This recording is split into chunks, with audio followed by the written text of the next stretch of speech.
Vamos estar pregando, né, a palavra do Senhor Jesus Cristo, dentro do tema a qual foi passado, sobre a oração do justo.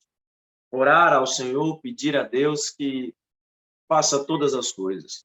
A oração do crente é o diálogo que nós temos com Deus, é a aproximação que nós temos de Deus. Quando nós oramos, nós clamamos, nós ficamos mais próximos de Deus. Ou seja, para agradecer a Deus, ou seja, para uma petição para alguém, que geralmente, a maioria das vezes, a gente não usa muita oração para agradecer, mas oramos muito para pedir a Deus que venha fazer algo sobre a nossa vida, sobre a vida de alguém que a qual nós amamos muito e até mesmo para nos socorrer. E a parte que nós gostamos de orar mais é quando nós estamos aflitos, né? Isso é parte de todo cristão. Isso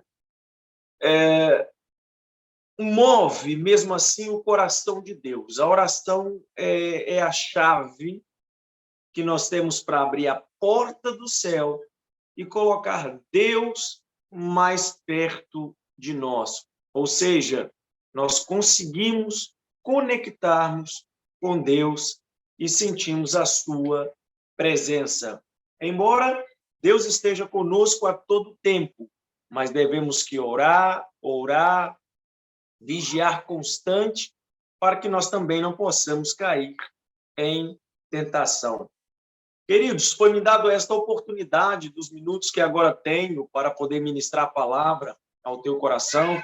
Abre comigo a sua Bíblia no livro de Tiago, capítulo de número 5, versículo de número 16.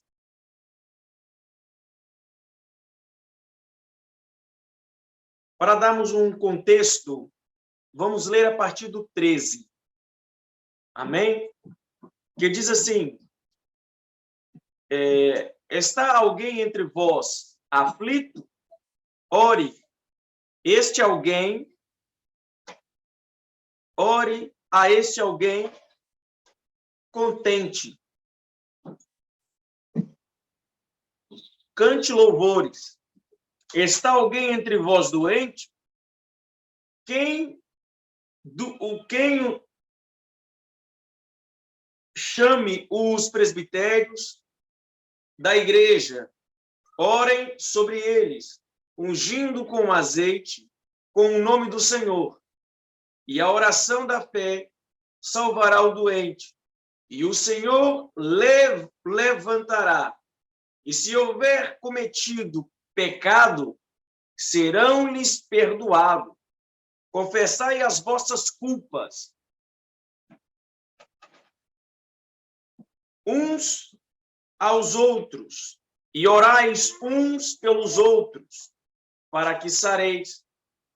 A oração feita por um justo pode muito em seus efeitos.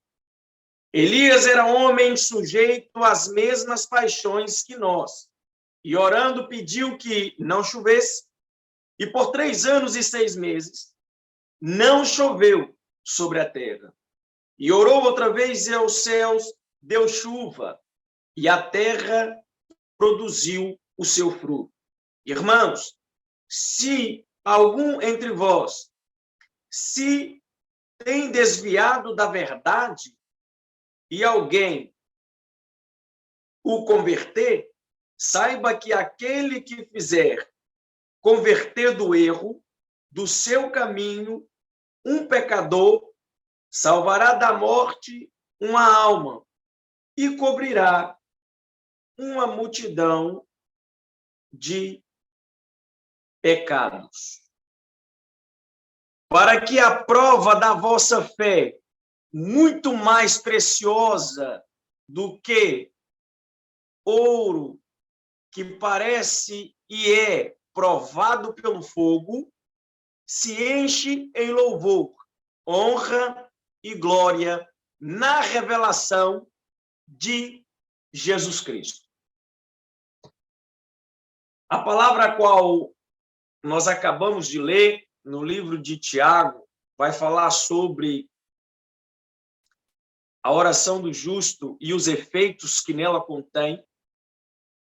Retrata algo que Tiago vai buscar algo sobre do Antigo Testamento, alguns profetas, e a gente pode citar alguns também que tem. Falamos sobre justo e justificação. Algumas pessoas podem olhar para essas características desta palavra e dizer, mas na terra, como Deus disse, não há nenhum justo sequer, como foi com Moisés, como foi com Noé. Não havia uma pessoa sequer que se poderia ser justo. Pois bem, quando nós olhamos aqui, a Bíblia também ela vai mencionar que pelo Jesus Cristo, pelo teu sangue, pela cruz do Calvário, nós fomos justificados por Deus. E no Antigo Testamento, como era a justificação, ou seja, a repreensão de tantos pecados e o sacrifício que era feito para que se redimisse os pecados daquelas pessoas que a qual serviam verdadeiramente ao Senhor. Ser uma pessoa justa, uma pessoa reta, é uma pessoa que se desvia do mal, uma pessoa que seja correta no seu proceder ou na sua justificação ou nos seus atos, no seu comportamento concernente o que diz a palavra de Deus.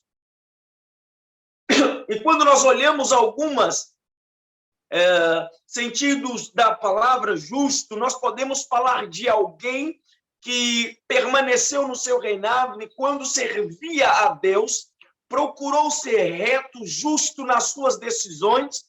Foi também o rei Ezequias, que permeou sendo íntegro, reto, que a qual tanto nós pregamos sobre ele. E quando um profeta foi até a sua casa para poder falar, e o profeta Isaías disse que era para ele pôr a sua casa em ordem, que sobre a sua casa, no capítulo 20 de 2 Reis, versículo de número 1, a Bíblia diz que então este homem, ele estava dentro da sua casa e quando o profeta, ele foi dizer para o rei Ezequias que ele da sua morte, ou seja, que era para ele organizar a sua casa, era para ele colocar a sua casa em ordem, que dali poderia se suceder a morte dentro da sua casa. O que Ezequias fez? Como homem que ele era reto diante dos olhos de Deus, mas por um momento, pelos seus e pelos pecados da sua família, ele cumpre que agora o livro de Tiago está escrito. Ele ora aos céus, vira o seu rosto para a parede, como se fosse de desprezo, roga-lhe aos céus, e antes que o profeta tomasse rumo, saísse da sua casa, Deus, no meio do caminho, pede que o profeta volte e diz para ele que os anos de vida de Ezequias seria acrescentado por mais 15 anos. A oração de Ezequias provocou o milagre, aproximou-se de Deus e colocou-se mais próximo a Deus. Foi um meio de justificação que a qual Ezequias encontrou um refúgio, como se fosse um celular particular que ele tinha para poder conversar com Deus. A outra palavra em qual Tiago vai dizer e vai tratar, Tiago vai falar de Elias, sujeito às mesmas paixões que nós. E ele vai dizer que Elias orou e Deus atendeu.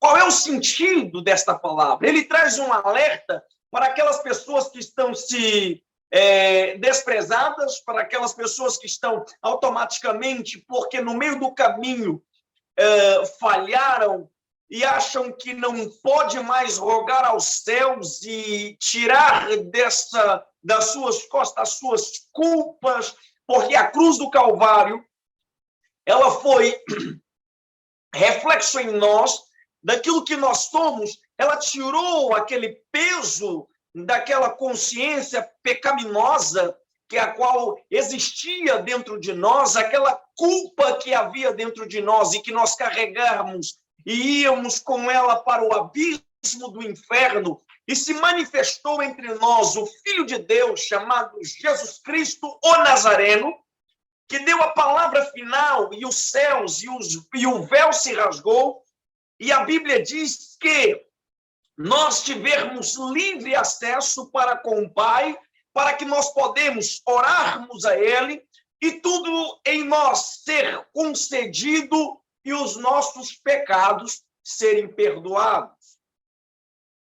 Quando nós lemos o texto do versículo 16, confessais os pecados uns pelos outros, esse termo é usado muito pela Igreja Católica, não é? Confessarmos os nossos pecados uns para os outros.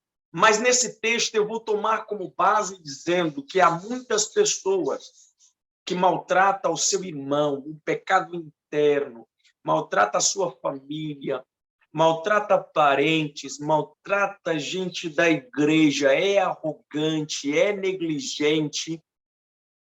E esse conversar um pelos outros é uma maneira de você chegar até aquele irmão e dizer: irmão, me perdoa, porque eu fui muito estúpido, ou eu te magoei.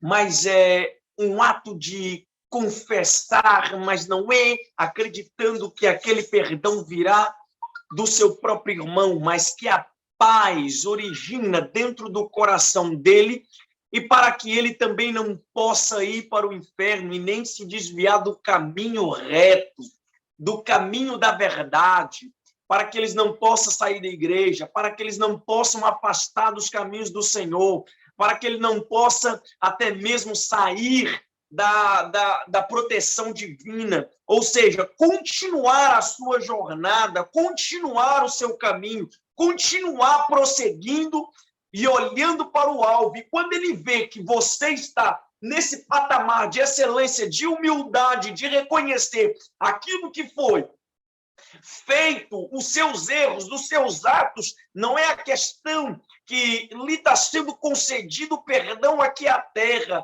mas os céus está feliz com isso, e o próprio Deus terá justificação para te tornar, mais uma vez, justo, correto, íntegro, porque bem-aventurado é aquele que reconhece os seus erros, as suas mazelas, e dela ele pode alcançar a misericórdia do Senhor quando ele se humilha. A Bíblia diz: chegai-vos a Deus e ele chegará-vos a vós. Como nós podemos chegarmos a Deus? Através das nossas orações, através da nossa ação de fé, e chegarmos até uma intimidade com Deus. Queridos, no texto que nós olhamos aqui na Bíblia Sagrada, 2 Reis, capítulo 20, versículo 2 e 3, o texto diz que o profeta Isaías ainda não tinha saído do pátio do palácio, ou seja, não tinha saído da casa de Ezequias.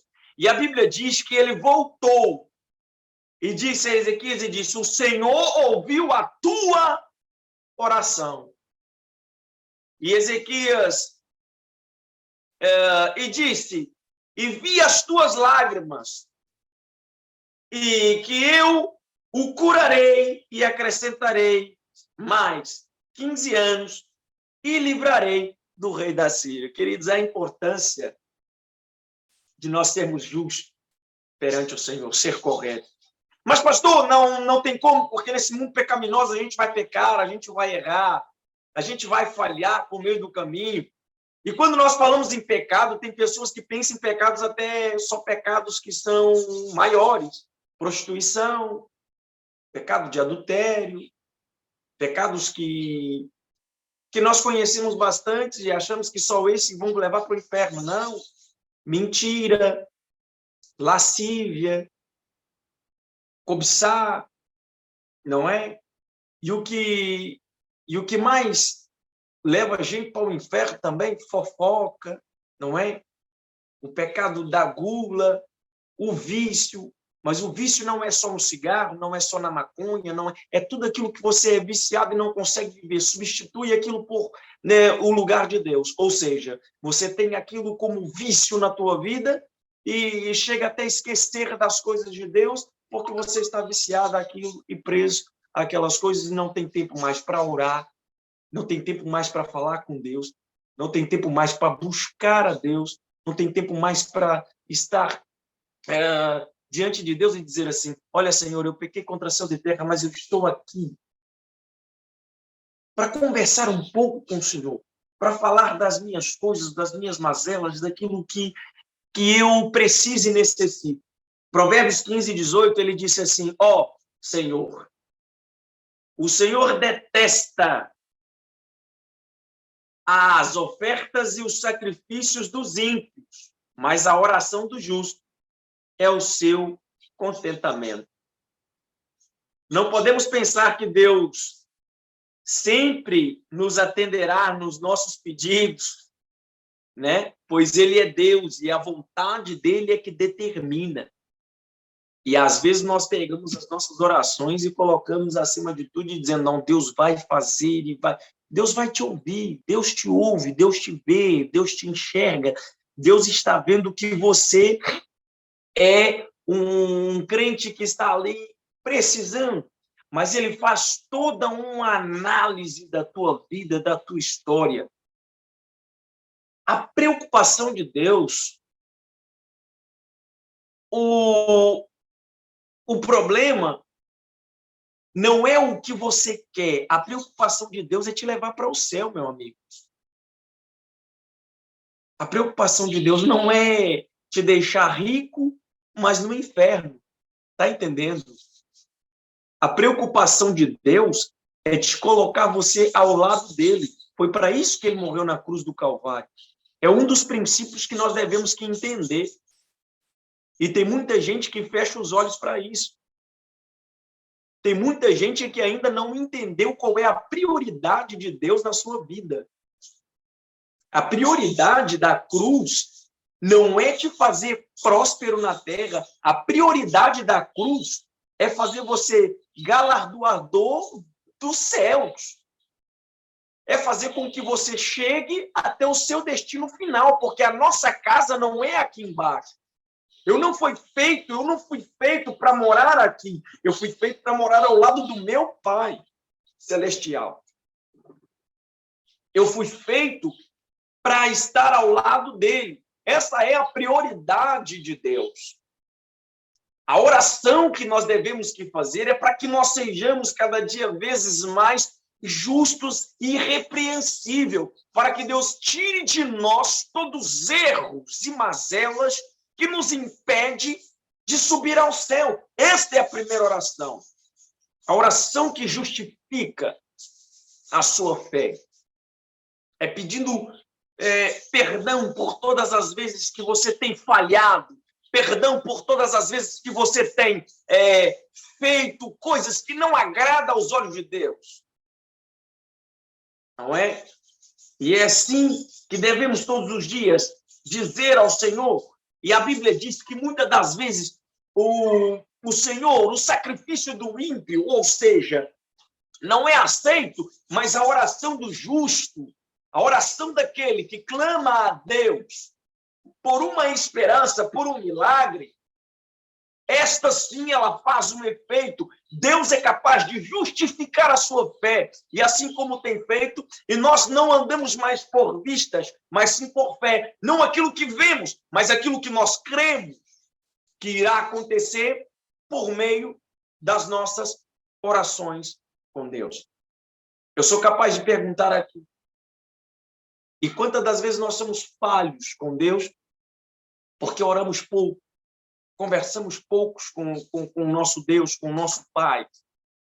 E se nós olharmos, tem crente que ainda não sabe nem orar, como se achegar até a Deus. E muitas das vezes chegamos com um ar de arrogância, achamos que Deus é obrigado a fazer aquilo que nós queremos, como se nós fôssemos donos de todas as coisas. A palavra do Senhor em 1 João, capítulo 5, versículo 14 e 15, e diz: mas a Bíblia também diz que devemos nos achegarmos com confiança diante do trono da graça, para que alcançamos a misericórdia e achar graça na honra, na hora da necessidade.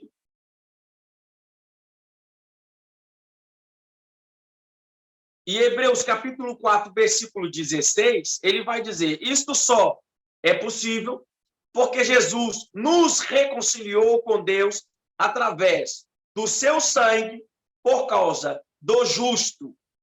Deus pode mudar a situação e fazer além do que pensamos, como foi com Ezequias, meu irmão. O confronto, a palavra graça, deixa eu só te explicar aqui, para nós que pensamos que nós podemos todas as coisas e fazer com que Deus nos atenda. Deixa eu te dizer o que significa a palavra graça. Graça significa favor imerecido. Nós não merecemos, mas Ele achou graça em nós e nos tornou justificado por meio de Jesus. É Ele que nos justifica. A cruz nos justifica, nos dá a oportunidade de falar com o Pai, de se achegar com Ele por meio do nosso Senhor Salvador Jesus Cristo, que morreu na cruz do Calvário. Foi o único incorruptível, não teve corrupção alguma. E Ele, orando aos céus, orando, intercedendo por nós ao Pai, nos fez com que nós tivemos ligação de novo, e é esta aliança fosse restaurada e renovada para com Deus. E estamos vivendo no meio do século XXI, eu não tenho medo nenhum de falar isso, mas nós estamos criando crentes muito mesquinhos, sabe? E eu tenho costume de dizer que isto não é crente liberto. Ah, mas porque esse pastor Samuel, que se Deus não fizer para mim, eu não vou mais à igreja, eu vou sair fora da igreja. Crente que fala isso para mim, queridos, eu vou te dizer uma coisa. Ele nunca foi para os pés de Jesus. Ele nunca entrou numa igreja por causa da cruz, por causa de Cristo. Ele nunca levou o evangelho a sério. Porque crente, para mim, é aquele que mesmo está nas suas dificuldades e mesmo não tendo voz para poder orar aos céus, mas a Bíblia diz que a sua lágrima, ela é colhida com gemidos inexprimíveis e ela pode chegar até os céus. Portanto, não é desculpa para que você não possa orar a Deus. Você tem um Pai que Ele te ouve, te escuta e te vê. Se a sua fé, mesmo ela estiver pequena, do tamanho de um grãozinho de mostarda, ele ainda faz com que montanhas podem se mover a seu favor. O que está faltando é confiança e atitude e realmente se redimir aos pés de Cristo e dizer, a partir de hoje, eu estou renovado, porque eu confio em Deus e nada vai abalar a minha fé, porque eu estou alicerçado em Cristo e nada me tira da rota, porque eu tenho ligação com o Pai. E esta é a concordância que nós devemos ter. Um exemplo de íntegra que eu achei aqui na Bíblia Sagrada, um outro exemplo de vida que íntegra e retidão a Deus é de Daniel. Daniel foi um homem justo, fiel a Deus. Este homem, ele orava constantemente a Deus, da forma, ele também passou uma grande provação por causa da inveja de seus companheiros de trabalho, ele passou ali humilhações. Este homem, Os homens fizeram para ele armadilha para tentar prejudicá-lo, criaram até mesmo uma lei. Se vocês recordam do livro de Daniel, perante o rei, durante 30 dias, eles fez um pedido, ninguém poderia orar a Deus nenhum, mas somente o rei Dário. Caso contrário, as pessoas seriam lançadas na cova dos leões. Não sei se vocês lembram disso, está na Bíblia. Crente, devemos que se espelhar nestes homens. Devemos que olhar não para aquilo que está acontecendo atrás de nós. Devemos que não perder o foco. Tem muita gente aí, acorda, olhando para trás e sentando no meio do mundo, no monte de lixo, e querendo comer o vômito como se faz um cachorro. Tem muitos crentes querendo voltar para trás porque a coisa está feia, porque a situação apertou. Tiago está deixando muito bem claro: ora a Deus, converse com Ele, pede ao Pai, ora, larga a mão de ser um crente que só olha para trás e querem comer o próprio vômito. Se você largar os pés do Senhor, Pedro, eu estou farto de dizer isto à igreja, mas eu vou continuar dizendo, porque esse vai ser o lema da minha vida, da minha alma. Eu digo sempre, Pedro deu a melhor resposta para Cristo. Quando Cristo estava pregando um sermão de santidade, o Cristo estava pregando palavra dura, e o povo foi saindo de um a um, porque só queria milagre. E quando aquele povo queria milagre, Pedro disse: Senhor, a multidão está indo embora.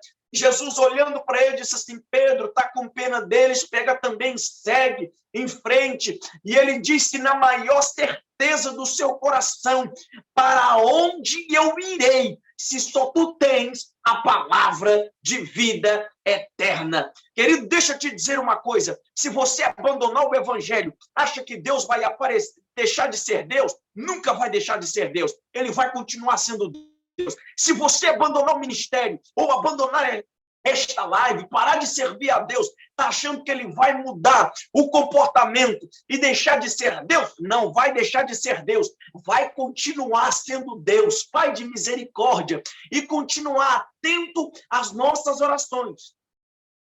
E para terminar aqui, vou te deixar um último exemplo. Salmos capítulo de número 34, versículo de número 17.